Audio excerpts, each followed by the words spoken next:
everybody. We're on Facebook Live. And Woohoo! we're without Carmen.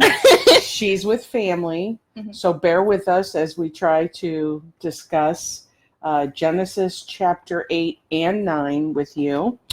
We were trying to think of an icebreaker, and we couldn't think of one, but I kind of did. Okay. Oh, Okay. no. So, what is your favorite fall treat? Ooh. Whether it's a drink or a treat. I love pumpkin bread. Oh, do you? Mm-hmm. Have you had it from Bob Evans? No. Is it good? Yes. I like it with like chocolate chips in it. Oh, though. well, they don't like, get it. Do you make it? My mom does. I don't make it. That's perfect. I do not like anything pumpkin. Okay. Oh, that's Do you like okay. apples? I love fall. So Okay. it's weird that I don't like pumpkin anything. No, that's yeah, not weird. It's fine. But I feel like I should judge make me you a some little.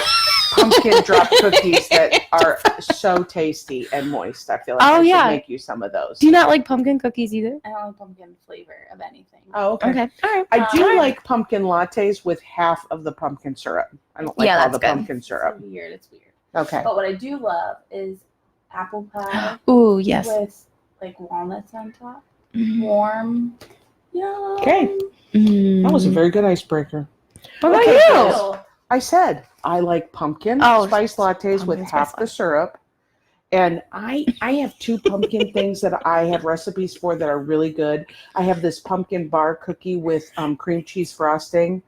You're laughing at me. Because I said, Oh, I like pumpkin lattes. see, this is why I'm going to stop talking and you all can lead now. No. Okay, so let's get into Genesis. You want to? Yes. Please. Yes. Okay, all right, okay. So day 1, we're in Genesis chapter 8, verses 1 through 12. And let's talk about, or any of the days. No, we'll start with day 1. Yeah. Day one. Okay. Okay. What did you get for day 1?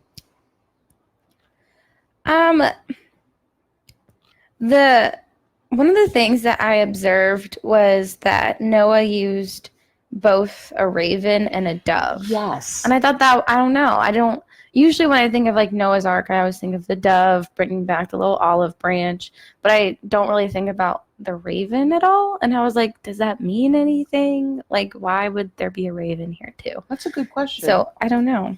Did you think about that? I didn't until it was brought up in one of my small groups. I mean, it like hit me like a raven. I don't remember that, but I just Mhm. kind of moved on. I didn't like ponder it at all. Well, I did look up a little bit about it, and a raven is not a clean bird, and it eats off the carcasses of animals, so it could have eaten like any floating. Yes, I know that sounds a little disgusting. And then a dove, is a dove and a turtle dove the same thing? Because a turtle dove can be used for a sacrifice. I feel like it is, but I Okay. don't know if that's the correct answer. Okay, all right. So, yes, and by the way, I saw ravens when I went to the Grand Canyon. Not clean. Not clean. I'm scared to death of birds, so birds are not. We Yeah, already know that's that. true. Yeah, You like don't like total birds. phobia. So I don't like Yeah. any kind of bird.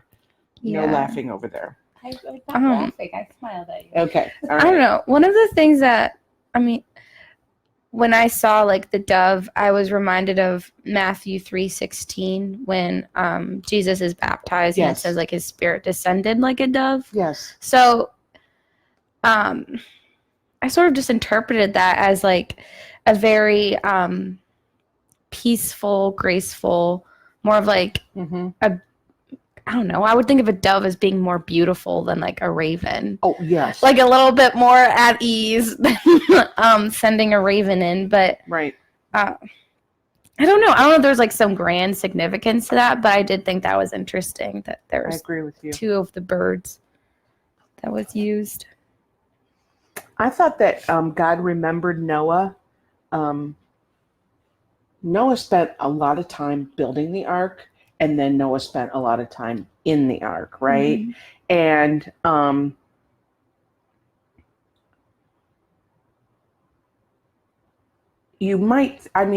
I feel like Noah could have felt like he was in a situation where I'm going through this. Do you hear me? Nothing Mhm. is changing. And yet God remembered Noah, right? and he took the waters away. But Noah still had to wait before he could get off the ark. You think like, oh, the water stopped. Okay, we're good. Let's get out. No, Yeah. no. So I thought that was really interesting. Yeah, before this week, I never realized how long they were actually in the boat. A year. Yeah. Mhm. A year. Yeah. And that turned into one of my applications is just the waiting, like waiting Yes. on God's timing and when he should, like, because when he sent the dove out, he waited 7 days. He and then he did. sent it out and waited 7 days. So, Mhm. like, we just are so impatient sometimes in the waiting. Like, when are you going to relieve us from this, God? Or when am I going to get my answer? Or, you know, but, like, not only did he spend all that time building it, but then they weren't just on it while it rained. Like, it was a waiting period for God's timing and trusting him in that. Yeah. And we see wind again. Mm-hmm. Yeah, that was earlier in Genesis when we saw God's wind. Because Ruach. Oh, yes. Okay. Yeah. And then the other thing is an olive leaf is sign of life after death. So I thought that was really cool that the dove brought back an olive leaf. Actually, Somebody brought the wind up today. Yes. And said that was like the spirit of God, yes. and it's the same spirit that like breathed life into us, the same spirit that receded the flood, and the same spirit that blew apart the Red Sea. Yes. I thought that Yes. was cool. Yes. So Yeah. breathe life into Adam and Eve Mhm. was Ruach. Yes. Yep. Oh, thank you. Thank you for Oh, saying wow. that. Okay, so That's cool that it's also when he's splitting the Red Sea, like he's doing this like a similar thing with his wind to like separate water and to like move the water and to like dry up the water. Mhm. Sort and of it like also represents life, right? yeah, Because they got to get through the Red Sea yeah, and weren't killed. yeah. Yeah. That's very cool. And the wind is kind of like violent, right? I mean, it's very strong. And when you think about the Red Sea, the ground was dry. So, yeah, that's kind of cool. Yeah. That's Good point. interesting. Okay, let's go to day 2. All right. What did you guys think about day 2? Oh, I think one of the things that I just kept noticing, I guess it's not really from this passage, but just how important the flood was for our geography, like atmospheric stuff. I took a class and it was all about creation, and they spent like a whole, like probably like 3 weeks on like the evidence that there was a flood and like seeing all like the different layers and the rocks and the composition and like seeing how things were preserved. And that just like made it seem like very scientifically like proven that there was a flood, and that this isn't like the only account of a flood. There's like lots of other cultures that aren't Christian that talk about a big flood, Yes. which I think is interesting. That's like sort of like lots of different lots of different texts from that time period talk about this flood. And like, I don't know, I just never really thought of how important a flood would change, like history would change, like geography, like all of that. Like everything about the earth is like different because of the flood, which I don't know. I think that's just like interesting It to is me. interesting. I don't know. Yeah. Did you guys, because that kind of goes along with the times that he is in scripture is so specific in the 601st year, in the first month, the first day of the month, Mm-hmm. right? It's historical. It's Yeah. very specific when it happened. Yeah. Yeah. That is true. Like it's so, yeah, like they are very specific about time. Mhm. And that's something I feel like I would brush over very easily. Yes, I But agree. it's almost like this is a historical account so that you can like backtrack, even if like you're not going to go into all the nitty-gritty time. Like someone did, and it's there so that we can have that like nice detailed account, which is very cool. And it's a universal flood because, we get floods. Mm-hmm. We get floods all over the earth, but this Mhm. was a universal flood, so it's Mhm. recorded. Yeah. That's great. Anything else? So remember last week when I said I'm putting myself there? Like I have no knowledge of all of this stuff. Yes. And I love how like, what's the word? Like intellectual your observations are. It is very much not me, and it never will be. I wrote down. I love it. I wrote down. Number one, I'll be a little bit serious first about this. When he gets off this boat, right? So we saw Noah be obedient in building it, be obedient in staying on it and waiting it out. And then when he gets off, the first thing he does is offer something to God. My first question was, wait a second. God spared the lives of all these animals. You get off the boat and then you killed them. Like, that was my first thought. Now, obviously, I get the purpose behind the offering and the But it's Thanksgiving costly. and all that. It was a costly offering. Yeah. Yeah. So, like, that was something that stood out to me. And then also challenged me, like, it could be easy. Like, if I was stuck on a boat for a year, I don't know if the first thing I'd be doing is getting off and, like, Worshipping. yeah. Mm-hmm. Like, and that's what he did. And then I read, this is what you were laughing at, about the burnt offerings on the altar. And when the Lord smelled the pleasing aroma, the Lord said in his heart, I will never curse the ground again. And I said, like fried chicken? Like, what do we mean by pleasing aroma? Like, are we talking about the meat that you're cooking? How, you know? Actually, if you just imagine laying an heart. animal on the fire, yes, of course, it was Noah's heart behind it, but it was a pleasing aroma. Like the fried whole, chicken. If you want to go there, Like fried fried chicken. chicken. I don't think it was in oil. Okay, I think it smelled like fried chicken. There you go. Okay. Okay. All right. I mean, that was a legit observation. Did anybody No. think that it's on a mountain and how'd you get off the boat on a mountain? Huh. I'd have fallen right off the edge. Steve would have been like, "Get your mother, get your mother." He's rolling down the mountain. Rolling down. She's tripped again. She's fallen. Yep. Well, weren't they like? Didn't they like land on a mountain and that's where they started drying? The ark was like on a Yeah, on mountain. Mount Ararat. Yeah. The mountains of Ararat or whatever. Yeah. I think that's a funny name. Northeastern Turkey, Armenia. I'm sure I'm pronouncing that wrong, so I'm not going to say it again. Okay, so worship. How important is worship and the act of our and the condition of our heart behind it, right? Mhm. Yeah, so that's a great reminder. And is that what comes first? Yeah. After you go through something, Yeah. for a year, Is that what's do you- in us? Like, is that what Mm. comes first? Or am I like, oh, I am so glad I'm off that darn boat. Like, I want to explore. I want, like, not, is that what my first instinct would be? Is, okay, now I worship God. well, I kind of feel like now that we know this, now we're accountable for that, Yeah. right? So as we move forward, whether our,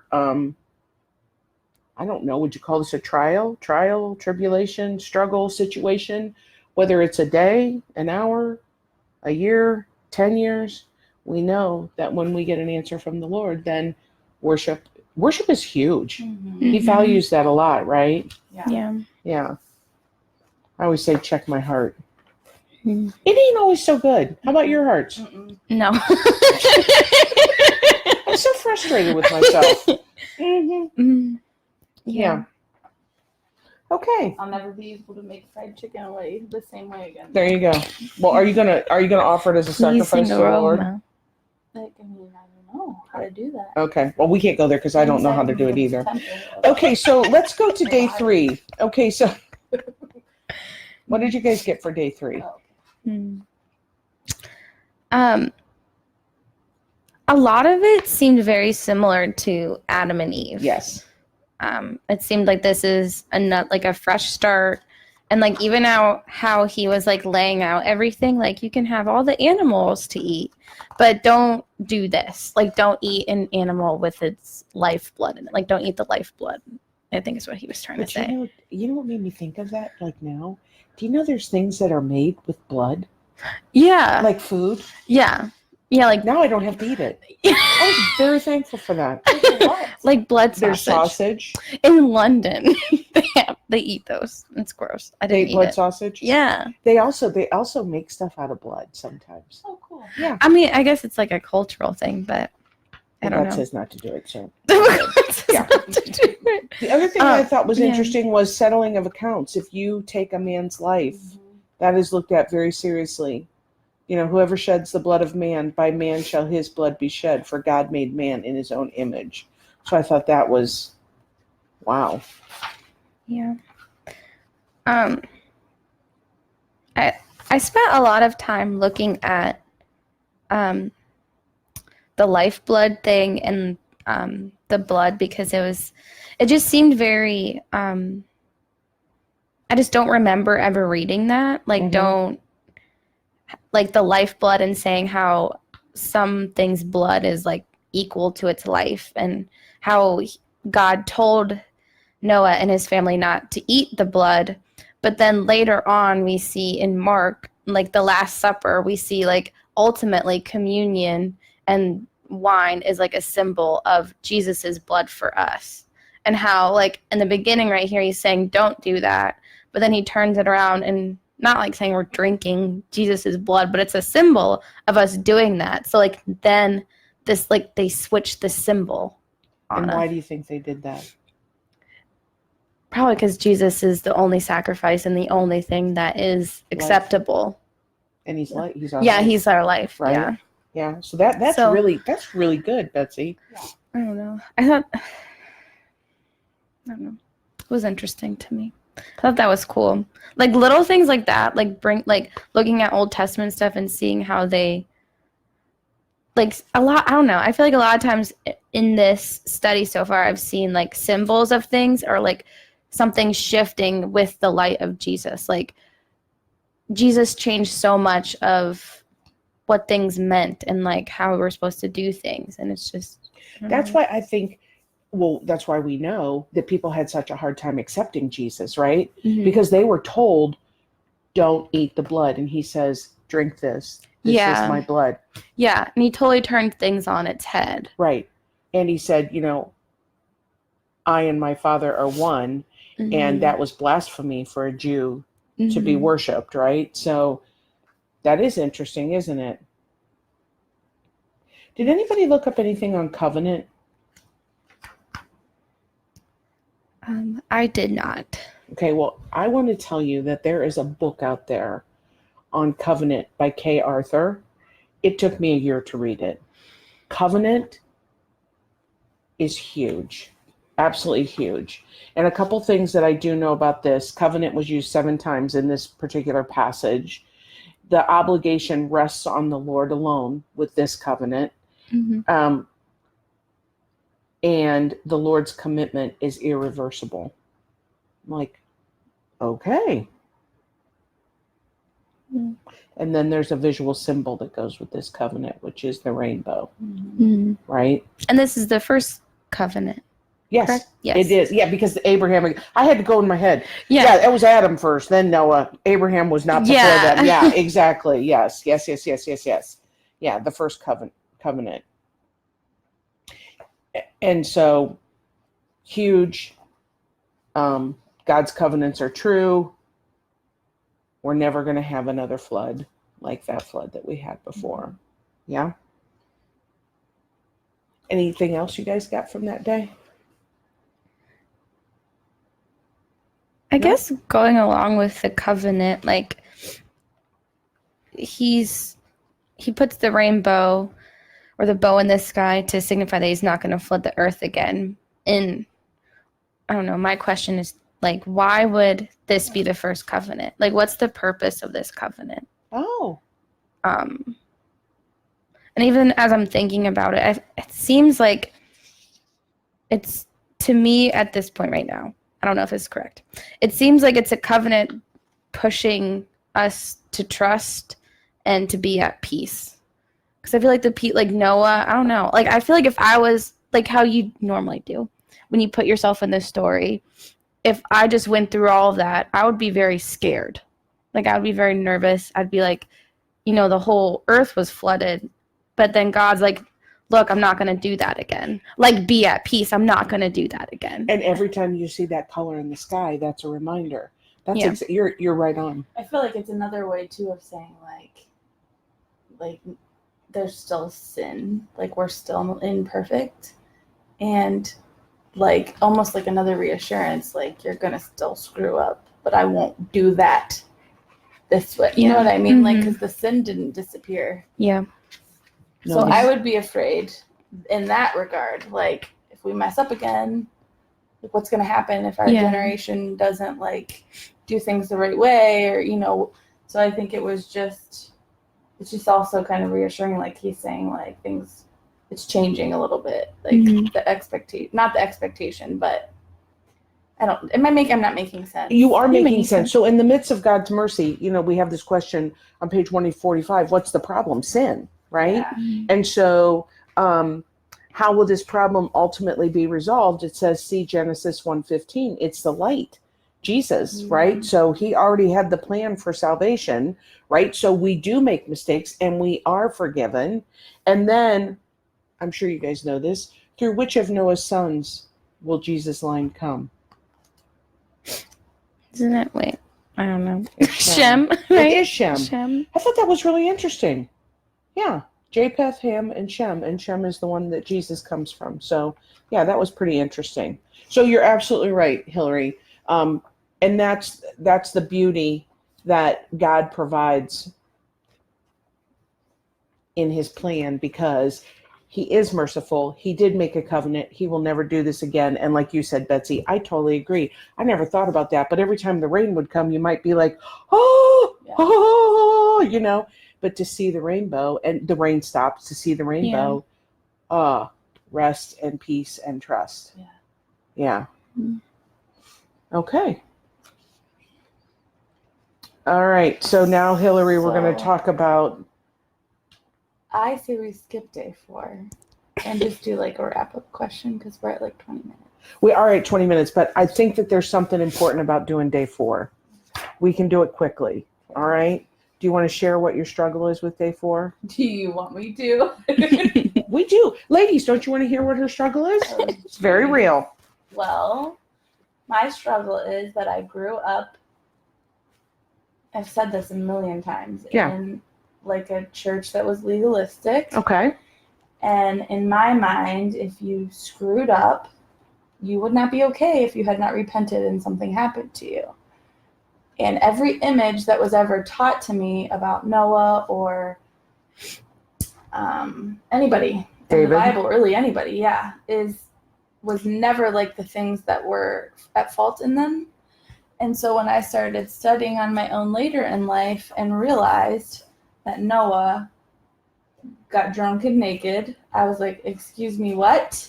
This righteous man that just, you know, like we just read all this stuff about, and now he's drunk and naked, and his son sees him, and I'm thinking, like, today, like, my dad gets drunk and naked, and I run across that, I'm totally making fun of him, right? So, like, that was the perception I got, that, like, so then they get cursed because of a choice that Noah made, right? However, today in study, as I vomited all of that on my group, I realized that it probably wasn't just we saw him and laughed about it. There was immoral things going on in that time, and that it wasn't even Noah's son, but his grandson, that it has been like speculation that maybe like he violated Noah when he was drunk and naked, and his son had known like that it happened and just told his brothers, like, dad's in the tent, go cover him up. And so that makes a whole lot more sense to me. But it just, like, that's why this type of study is so important for 2 reasons. Number one, because we need to know it all. Like, we need to know all those details, because until today, I thought it was his son that got cursed, not his grandson. Okay. Also, as I get farther away from legalism, praise God that Noah was human. Because if I didn't have an example of a real human person that really messed up one time, I mean, he still messed up, right? Like, I believe. And if I didn't have that example of somebody that God still calls righteous and still uses, and like that's how he's portrayed in this, way more about being a righteous and obedient man than he is about that one incident. Right. like to me that is becoming reassuring. Like, yeah, like we're human. That is absolutely beautiful. I did Your not feel whole that stru- way a week ago. I know you didn't. But that's why this type of study is so important, I agree with you. because I didn't have all the answers. Right, I still don't have the answers, right, but things that make a lot more sense to me now. right. So me and Noah have some making up to do. Okay, Noah and I. okay. Is that right? Actually, just remember that you got that truth because of God. I know. And God is bigger, and because of God, there is mercy, right? And so we're not perfect at all. What this spoke to me that is really, really hard for me to swallow is that even when a dad makes mistakes, and this is kind of I would say maybe a little bit more of a blundering mistake than just, an average mistake, we're still called to honor him. Yikes. Yeah. That's all I can talk about with that, because I'll start blowing my head off. So, yeah, I thought that was really hard. Now, on a positive note, that somebody that I talked to about this said she thought it was very cool that Noah lived for 950 years because he got to see the blessings, some of the blessings from everything that he went through. So how cool is that, right? So I guess let's end with what would be an application that you got for this chapter, or for this passage. So my application, and I, like my poor husband, after study this morning, I called him because he's always known about my struggles with Noah. Yeah. And he knew today was coming. Yeah. And I was like, oh my gosh. And I like went off and off and off and off and off. And then I told him, like, something that I really want to do is teach my kids how to do this when they're old enough to I Do feel like, inductive study. yeah, like I feel like Tori maybe could start, but as my kids get older, I told him we have to do this to where like we all do our study all week, and then we have a night where we sit at the dinner table and what did you observe?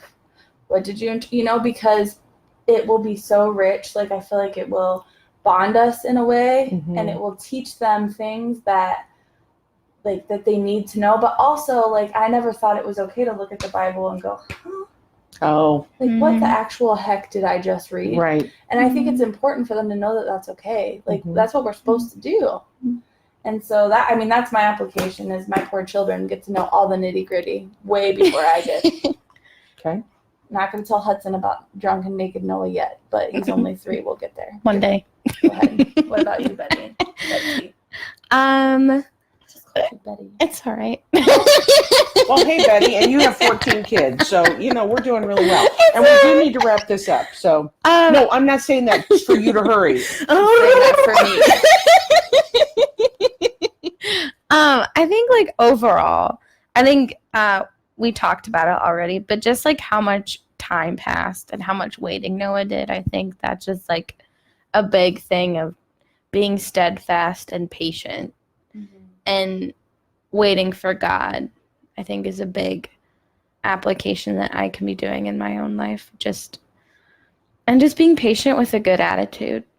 Being patient with a worshiping attitude after the fact, instead of being like, it's over, I'm done waiting, now I can just do whatever I wanted to do. Like, he was patient and then he worshiped. Like, I think it's patient with a good attitude is something that I struggle with. I actually really love that, because what it makes me think, like today, you can drive down the road, right? You can go to a sit-down restaurant, or you can go through a drive-through and get your food lickety-split, right? You can go home and you can bake, you can crock pot, or you can throw things in the microwave. You can just lickety-split get stuff. And God doesn't work lickety-split all the time. Maybe he will, but maybe he won't, right? He doesn't fit a formula, right?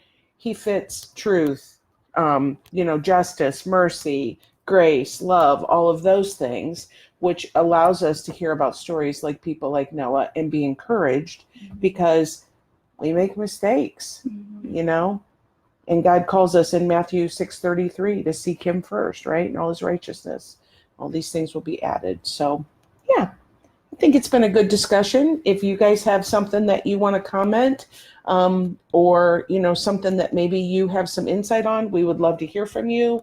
I hope that this chapter is enriching, and that you continue to learn what God has to teach you in the book of Genesis, which, by the way, girls, we're getting towards the very nitty-gritty end of this book, so that's kind of exciting. So now I'm going to be really honest with you all. I have to click something on this page, and I'm not really sure what it is. Let's see. I can do it. Do you know what it is? It's the red button. Oh, good. Let me just find the mouse. Do we see the mouse? My Okay, my only sunshine. Where is Carmen? There it is. We need You got it. Now you just have to do. You have to. Going. Yep. Mhm. Going And goodbye, ladies.